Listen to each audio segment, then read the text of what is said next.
Hello student, कैसे हैं आप लोग। स्पेक्ट्रम क्लासेस में आपका स्वागत है।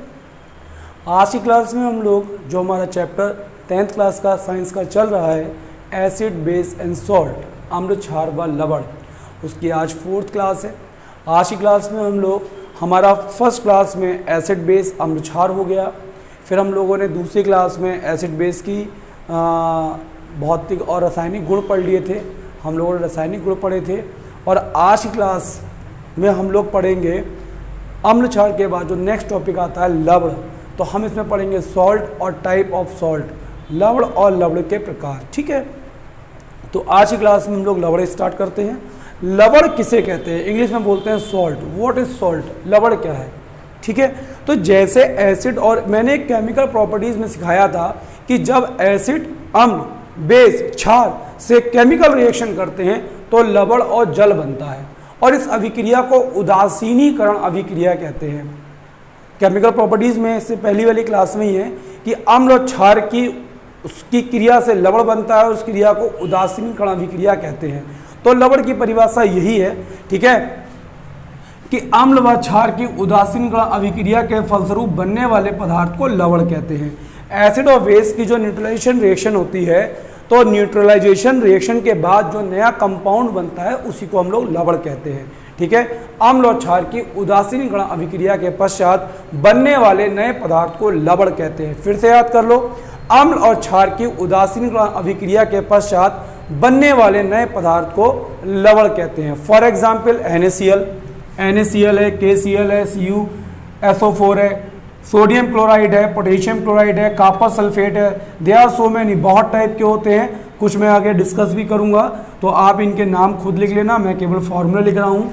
फॉर एग्जाम्पल मैंने दिखा दिया है कि हाइड्रोक्लोरिक अम्ल, मैंने यहाँ केवल अम्ल लिखा है, आपको याद रखना है कि आपको इसका नाम लिखना है। हाइड्रोक्लोरिक अम्ल की अभिक्रिया sodium hydroxide NaOH, sodium hydroxide से कराने पर सोडियम क्लोराइड लवण और जल बनता है, तो ये लवण बन गया। ऐसे ही सल्फ्यूरिक एसिड, सल्फ्यूरिक अम्ल की अभिक्रिया पोटेशियम हाइड्रोक्साइड, ये क्षार हो गया। सल्फ्यूरिक अम्ल की अभिक्रिया पोटेशियम हाइड्रोक्साइड क्षार से कराने पर पोटेशियम सल्फेट, ये पोटेशियम सल्फेट लवण और जल बनता है, तो ये भी एक लवण हो गया। अम्ल क्षार से क्रिया कराई, लवण बना, और इस अभिक्रिया को हम लोग क्या बोलेंगे? इस पूरी अभिक्रिया को अपन बोलेंगे उदासीनीकरण अभिक्रिया। ठीक, उसके बाद मैंने नीचे एक बैनर बनाया है, इस बैनर में हमने कुछ लवण के नाम और सूत्र डिस्कस किए हैं। बेटा हमें बहुत सारे लवण के नाम और सूत्र याद रखने पड़ेंगे, हम लोग फैमिली पढ़ेंगे, सॉल्ट फैमिली पढ़ेंगे, तो यहाँ पर कुछ लवण के नाम और उनके सूत्र समझ लो, ये याद कर लेना। Sodium chloride NaCl, sodium sulphate Na2SO4, ये 2 और 2 क्यों होता है? ये 9th में हम लोग पढ़ चुके हैं फॉर्मूला बनाने में। सोडियम की वैलेंसी 1 होती है और SO4 की 2, इसलिए सोडियम 2 चाहिए हुए हैं हमें। सोडियम कार्बोनेट Na2CO3, ये सिखा देंगे हम कैसे बनता है। Sodium carbonate Na2CO3, sodium nitrate NaNO3, potassium chloride KCl, potassium sulphate K2SO4, ammonium chloride NH4Cl। ये तो मैंने कुछ 5-6 लिख दिए हैं, आपको बहुत सारे 50-60 से भी ज़्यादा नाम और उनके फार्मूले याद रखने हैं, ये आपके जहन में रहने चाहिए हर समय। ठीक है, इसके बाद लवण का वर्गीकरण। ठीक है, हम लोगों ने किया क्लासिफिकेशन ऑफ सॉल्ट, कि सॉल्ट कितने प्रकार के होते हैं। तो बालको याद रखो, सॉल्ट 6 प्रकार के होते हैं। मुख्य रूप से हम लोगों ने लवणों को, सॉल्ट्स को 6 टाइप्स में, 6 प्रकार में बांटा है। तो नंबर 1 हो जाता है हमारा सामान्य लवण। ठीक है, सिंपल सॉल्ट। सामान्य लवण क्या होता है? तो वे लवण जो जल में घोलने पर ना तो एचाइन दे, जो लवण जल में घोलने पर ना तो एचाइन और ना ही OHN, दोनों आयन नहीं देते हैं। मैंने यहाँ शॉर्ट में लिखा है, वे लवण जो जल में घोलने पर एचाइन और OHN, एचाइन और OHN दोनों आयन नहीं देते हैं। क्या लिखा है? नहीं देते हैं, सामान्य लवण कहलाते हैं। वे सारे लवण जो जल में घोलने पर H+ आयन और OH- आयन नहीं देते हैं। आपने पढ़ा है जो H आयन देते हैं वो अम्ल, जो OH आयन देते हैं क्षार, और जो दोनों नहीं देते हैं वो सामान्य लवण कहलाते हैं। ठीक है, सिंपल सॉल्ट कहलाते हैं। जो H+ आयन और OH आयन नहीं देते हैं वो सिंपल सॉल्ट, सामान्य लवण कहलाते हैं। For example sodium chloride, potassium chloride, ठीक है, सोडियम कार्बोनेट, पोटेशियम कार्बोनेट आदि। 2-4 एग्जाम्पल लिखे। अब देखो एक एग्जाम्पल में समझाया है कि सोडियम क्लोराइड को अगर जल में घोलेंगे तो वो Na+ देगा, और Cl माइनस देगा। मतलब इसने ना तो H आयन दिया ना OH आयन दिया, तो ये कौन हो गया, सामान्य लवण हो गया। ठीक है, अब नेक्स्ट है नंबर 2। नंबर 1 ये हो गया, नंबर 2 है अम्लीय लवण। सीधी सी बात याद रखना, वे लवण जिनमें एक H आयन, वे लवण जिनमें एक विस्थानीय H आयन, विस्थानीय H आयन बोलते हैं जो बीच में होता है, एक विस्थानीय H आयन उपस्थित होता है। जितने लवण जिनके बीच में एक H आ जाए, पहचान लो वो अम्लीय लवण है। पहचानने को अगर आ जाए कि अम्लीय लवण कौन सा है, तो अगर यौगिक में बीच में कहीं एक H आ रहा है तो वो कहलाएगा अम्लीय लवण। तो इसे ऐसे ही बोल सकते हैं कि वे लवण जिनमें कम से कम एक H आयन होता है, वे लवण जिनमें कम से कम एक H आयन होता है अम्लीय लवण कहलाते हैं। या विस्थानीय H आयन होता है, तो विस्थानीय H आयन भी हम बोल देते हैं अम्लीय लवण कहलाते हैं। बिल्कुल जैसे अम्लीय लवण था, डिट्टो वैसी क्षारीय लवण होगा। वे लवण जिनमें विस्थानीय OH ion, OH minus ion उपस्थित होता है। अब इनमें क्या हो रहा है, OH माइनस आयन आ जाएगा, मतलब OH आ गया, OH आ गया, तो ये कहलाएंगे क्षारीय लवण। इन्हें पढ़ेंगे कैसे, एक बार पढ़ के देख लेते हैं। नाम हो जाएगा इसका sodium hydrogen carbonate, potassium hydrogen carbonate. इसका नाम हो जाएगा sodium hydroxy carbonate, potassium hydroxy carbonate. नाम आप लिखें, याद करें, मैं नहीं लिखूंगा, मैंने लिख दिया। तो अम्लीय लवण जिनमें एक विस्थानीय H आयन उपस्थित हो, क्षारीय लवण जिनमें एक विस्थानीय OH आयन उपस्थित हो, तो क्षारीय लवण। अब मिश्रित लवण किसे कहते हैं, तो वे लवण जिनमें क्या हो, एक से ज्यादा धनायन या एक से ज्यादा ऋणायन उपस्थित हो। ठीक है, वे लवण जिनमें एक से अधिक प्रकार के धनायन या ऋणायन, एक से अधिक प्रकार के धनायन या ऋणायन। अब ये सोडियम और पोटेशियम ये दोनों धनायन होते हैं, तो मैंने एक एग्जाम्पल लिखा है सोडियम पोटेशियम सल्फेट। ये एग्जाम्पल देख लो, थोड़ा यहाँ पास पास लिख दिया है जल्दी जल्दी में मैंने, मतलब पूरा टॉपिक आ जाए इसलिए लिखा है। तो सोडियम पोटेशियम सल्फेट, अब इस लवण में सोडियम भी है और पोटेशियम भी है, दो धनायन है। तो जब दो धनायन होंगे तो उसे बोलेंगे मिश्रित लवण। या इस वाले में आ जाओ कैल्शियम ऑक्सी क्लोराइड क्लोराइड, यहाँ पर दो क्लोराइड है तो दो ऋणायन आ गए, तो इसको भी हम लोग को क्या बोलेंगे, मिश्रित लवण।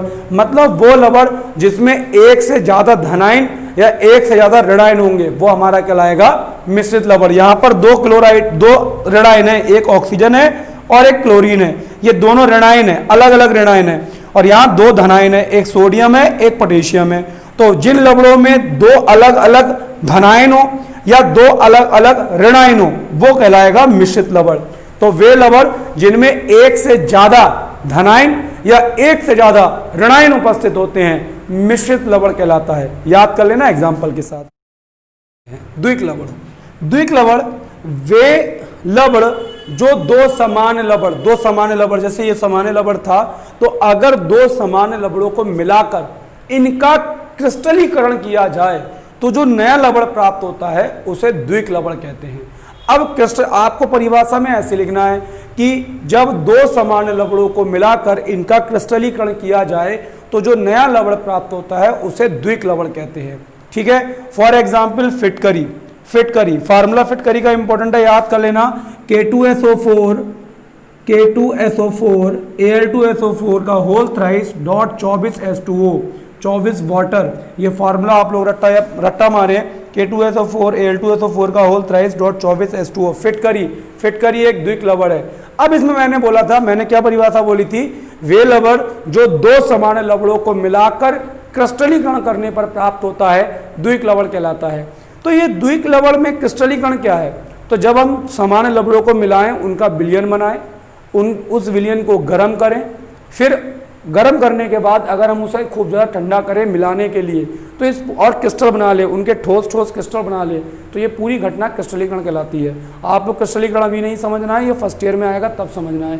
बस अभी परिभाषा याद रखो, बहुत सारी चीज़ें जो अभी आपको समझ में भी नहीं आएंगी, बस परिभाषा ही समझ में आएंगी। तो सिंपल एक लैंग्वेज में याद रखो, वे लवण जो दो समान लवणों के क्रिस्टलीकरण से बनता है द्विक लवण कहलाता है। जैसे फिटकरी, K2SO4 Al2SO4 का होल थ्राइस, जब ब्रैकेट लगा होता है उसके बाहर कुछ लगा होता है तो ब्रैकेट को पढ़ते हैं होल, और अगर 2 लगा हो तो ट्वाइस और 3 लगा हो तो थ्राइस। यहाँ 3 लगा हुआ है तो K2SO4 Al2SO4 का होल थ्राइस 24H2O। ठीक है, लास्ट आता है हमारा संकर लवण। ये शंकर भगवान वाला नहीं है, संकर लवण है। तो वे लवण जिनमें आयन या उदासीन अणु जब आयन या उदासीन अणु किसी धात्विक आयन द्वारा उपसह संयोजक बंध से जुड़े होते हैं। उपसह संयोजक बंध आप फर्स्ट ईयर में पढ़ोगे, 9th में पढ़ा था, फर्स्ट ईयर में पढ़ोगे, बंध यहां नहीं पढ़ने हमें। तो उपसह संयोजक बंध से जुड़े होते हैं जब आयन या अणु किसी धात्विक परमाणु या आयन से उपसह संयोजक बंध द्वारा जुड़े होते हैं, तो इसे हम लोग कहते हैं संकर लवण। संकर लवण की कभी परिभाषा लिखने को नहीं आएगी, परेशान मत होना, बस आपको संकर लवण पूछ लेगा कि कौन सा है। तो याद रखना, जब भी किसी खड़े ब्रैकेट में यौगिक लिखा जाए, अगर ये स्क्वायर ब्रैकेट बोलते हैं इसे, अगर इसमें कोई भी कंपाउंड लिखा जा रहा है, देखो यहां पर लिखा हुआ है इस तरीके से K4, इधर ही लिखता हूं K4 FeCN का होल 6 और ब्रैकेट बंद। अगर ये खड़ा ब्रैकेट कभी भी आ जाए तो समझ लेना इसका नाम हो गया संकर लवण। इसी को बोलते हैं संकर लवण। हमेशा संकर लवण की खासियत होती है ये खड़े ब्रैकेट में लिखा होता है। इसे मैंने देखो एक एग्जांपल लिखा है CuNH3 का होल 4 ब्रैकेट फिर Cl2। तो जब भी ये ब्रैकेट दिख जाए तो संकर लवण होगा। संकर लवण की परिभाषा थोड़ी सी कठिन है, 2-3 बार पढ़ोगे याद हो जाएगी, मगर इसे पहचानना सरल है। जब भी खड़ा ब्रैकेट आ जाए तो संकर लवण होगा। तो आज की क्लास में हम लोगों ने लवण और लवण के प्रकार कंप्लीट किए, इनको याद करो, ठीक है। और कल की क्लास में हम लोग मोस्ट इंपॉर्टेंट काम pH पैमाना पढ़ेंगे और फिर हम लोग पढ़ेंगे लवण परिवार, सॉल्ट फैमिली। ओके, ठीक है, बाय बाय।